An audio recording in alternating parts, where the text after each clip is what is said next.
ನಮಸ್ಕಾರ. ಲೋಕಾಯುಕ್ತ ದಾಳಿ ಟಿವಿಗೆ ಸ್ವಾಗತ. ನಾನು ಗಾಯತ್. ಕರ್ನಾಟಕದ ನೂತನ ಮುಖ್ಯಮಂತ್ರಿಯಾಗಿ ಅಧಿಕಾರ ಸ್ವೀಕರಿಸಿದ ಕ್ಷಣದಿಂದಲೂ ಡಿಕೆ ಶಿವಕುಮಾರ್ ಅವರ ಪ್ರತಿಯೊಂದು ನಡೆ ಹಾಗೂ ನಿರ್ಧಾರಗಳು ಭಾರಿ ಕುತೂಹಲ ಮೂಡಿಸುತ್ತಿವೆ. ರಾಜಕೀಯ ತಂತ್ರಗಾರಿಕೆಯಲ್ಲಿ ಸೈ ಎನಿಸಿಕೊಂಡಿರೋ ಡಿಕೆಶಿ ಇದೀಗ ಒಂದೊಳ್ಳೆ ಆಡಳಿತ ನೀಡಲು ತಮ್ಮದೇ ನೀಲನಕ್ಷೆ ಹಾಕಿಕೊಂಡಿದ್ದು, ಅದಕ್ಕೆ ತಕ್ಕಂತೆ ಅಧಿಕಾರಿಗಳನ್ನ ಬಡಿದೆಬ್ಬಿಸುವ ಕೆಲಸ ಮಾಡಲಿದ್ದಾರೆ. ಇದಕ್ಕೆ ಪೂರಕವೆಂಬಂತೆ ಸಿಎಂ ಆದ ಬಳಿಕ ಡಿಕೆ ಶಿವಕುಮಾರ್ ಅವರು ಇಂದು ಅಂದ್ರೆ ಜೂನ್ 4ರಂದು ಎಲ್ಲಾ ಇಲಾಖೆಗಳ ಕಾರ್ಯದರ್ಶಿಗಳ ಸಭೆ ನಡೆಸುವ ಮೂಲಕ ಆಡಳಿತ ಯಂತ್ರಕ್ಕೆ ಚುರುಕು ಮುಟ್ಟಿಸಿದ್ದಾರೆ.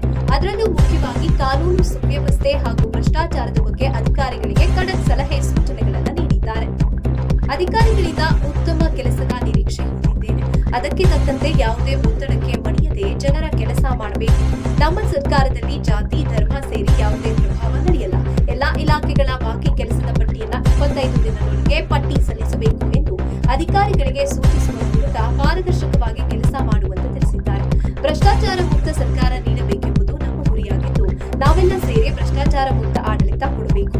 ಯಾವುದೇ ಒತ್ತಡಕ್ಕೆ ಮಣಿಯದೆ ಮಂತ್ರಿಗಳು ಅಧಿಕಾರಿಗಳು ಕಾನೂನಿನ ಚೌಕಟ್ಟಿನಲ್ಲಿ ಕೆಲಸ ಮಾಡಬೇಕು. ಎಲ್ಲಾ ಇಲಾಖೆಗಳು 15 ದಿನದಲ್ಲಿ ಆಕ್ಷನ್ ಪ್ಲಾನ್ ಮಾಡಬೇಕು. ಎಲ್ಲಾ ಕೆಲಸಗಳನ್ನ ಪಾಸಿಟಿವ್ ಆಗಿ ಕಾರ್ಯನಿರ್ವಹಿಸಬೇಕು. ನನಗೆ ಹಿಸ್ಟ್ರಿ ಬರೆಯೋಕೆ ಓದೋಕೆ ಇಷ್ಟ ಇಲ್ಲ, ಇತಿಹಾಸ ನಿರ್ಮಾಣ ಮಾಡಬೇಕು, ಸಾಕ್ಷಿ ಗುಟ್ಟೆ ಇರಬೇಕು ಎಂದಿದ್ದಾರೆ.